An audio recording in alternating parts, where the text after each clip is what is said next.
think the new year is always a great time to have a natural reset, to refocus on our priorities, and build a life that's more in line with our own personal values. But even if you're watching this not around a new year, you can do this anytime. Basically, what I want to talk about is taking the time to reevaluate your priorities and to build a simple living mindset. And this can function in terms of physical stuff, because I do talk a lot about decluttering and minimalism on this channel, but it can also be an internal experience where you focus on, what do I care about? What are my values?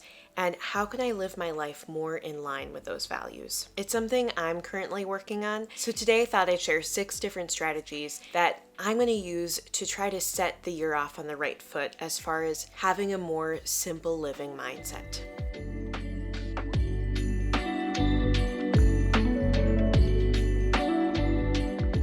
The first one is asking myself the question, what do I want this year to be about for me? And taking some time to deeply answer that question. I think it can be so easy to live our lives on autopilot and not take the time to actually evaluate how we're spending our time and whether that's in alignment with what brings us joy or what brings us meaning. And I'm not talking here about having to have some clear direction and deep passion, as is so often kind of put up on a pedestal within American culture. I think it can even be more simple than that. How am I spending my time? What are my priorities? And what do I want this year to be about for me? It doesn't have to be some lofty goal, although it can be if that matters to you. But what is it that I want to focus my energy most on? What's a sort of theme that I want to bring with me into this year? Because if you're not sure about what you want to put energy into, you might end up placing energy in a bunch of different things that don't matter that much to you. I know I've made that mistake before where I focus too much about what other people think of me, how I appear as far as my lifestyle from the outside, rather than really taking an internal look at what's important to me and what gives me meaning. And part of this is realizing if you actually ask yourself this question, what do I want this year to be about for me? You will notice what comes up isn't how many belongings I have, how cool my clothing is or my car is, or whether I have fancier furniture. It's more likely to be about, I want to spend more time with my friends or my family, or I want to get really into this new hobby that I'm excited about. Maybe it's about just exploring your creative side or putting more energy into getting healthy. Or maybe it's simply about finding deeper contentment and slowing down a bit. Maybe it is more logistical, like setting a specific goal of paying off a certain amount of debt or accomplishing a certain type of task at work. But even some of these more logistical goals are still not about stuff. And so I think that's a good reminder so that when you go out into the world and you're going on day to day, when you're in touch with what you do care about or what you want this year to be about, you can remind yourself of that before you make impulsive purchases or put effort or time into something that isn't actually a priority for you. To be honest, I'm still figuring out this one for me, what I want this year to be about for me. I think part of it is focusing on enjoying motherhood. And in a way that sounds like a selfish goal, like it's not just how do I be a good mom this year since I'm a new mom, but I actually think it's a better goal, at least for me, because if I focus on putting energy into it and enjoying it and savoring it and really appreciating the time that I have with my daughter, I think in the long run, I will be a better mom. And ultimately, that is something that's really important to me. Also, side note, I have to say the light is changing a lot in here today, so I'm sorry about that, but hopefully you're okay with that. A second strategy is to practice mindfulness. I historically have not been the best about this. I haven't been good at meditating or taking the time to be like, let's be in the moment, let's focus on the present. My brain automatically goes to the future, and also my brain is often in the past, being anxious about things I said or things I've done or things I could have improved upon, instead of just being focused on the present. And I do think that regular meditation can help with this. I've always struggled to have a regular practice, but one thing that has helped me a lot is the Aura app, which is the sponsor of today's video. I'm really grateful to them for helping support this channel, and also for being such an awesome app that has genuinely helped me. Aura is this mindfulness and sleep app that won the Best of Apple award and is used by over 7 million people. It's an all-in-one app for your well-being and sleep, and it has thousands of meditations, stories, and so many other things like CBT, life coaching, breath work. Its content is created by hundreds of expert coaches and therapists around the world. It's also highly personalized and uses AI and billions of data points to curate content specifically for you. From when you first set up your account to how you use it, Aura gets tailored to your preferences and needs, so you always find something that's kind of perfect for you. What's cool is when you first sign up, it's a really simple process, and you can even tell the app what languages or accent preferences you prefer when you're listening to a meditation. And then what's also fun is that I have created a playlist which I want to share with all of you that are some of my favorite meditations or sort of exercises that are focused on mindfulness. And I think there are about 20 or 21 different meditations on my playlist. So if you're interested in seeing the playlist that I've curated, then go ahead and sign up. And what's cool is that the first 500 people to sign up using my link at the top of the description box below will get a free trial. So it's totally free to try out. And then after that, get 25% off. Aura has been a complete game changer for me. So I'd love it if you would join me in sort of a 30-day meditation challenge. And maybe if you're watching this kind of when it comes out, you can take on the month of January, or whenever it is that you're watching this. If we're more aware of the moment, more present, it's easier to live in a way that's more purposeful and meaningful, as opposed to kind of having your brain somewhere else all the time, so that you can't really sink into the moment.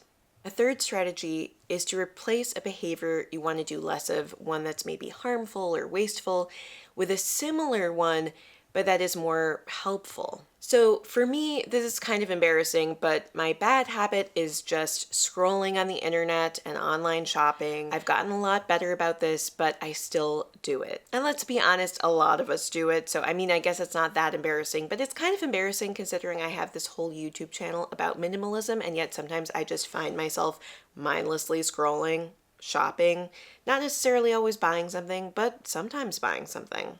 And so lately, what I've been doing instead of scrolling is working on a professional website for myself for sort of my podcasting work and the other part of my career outside of YouTube. What's fun about that is that it is something I can do very easily just on my computer while I'm hanging out, watching TV or something with my husband. But I feel like it's something that is also constructive and helping me. Building this website is taking me a while. There are lots of little visual things I have to consider and organize, and I need to write a bunch of little descriptors or summaries of things I've done. And it somehow is scratching that same itch as shopping online. It's like something to do with my hands, something to focus on visually occasionally. But that's one example of something I'm doing right now to replace kind of a bad habit with a slightly better one. Again, it's probably not as good as just sitting in the moment with my husband and totally focusing on that, which I also want to do more of. But just realistically, sometimes we need to take those baby steps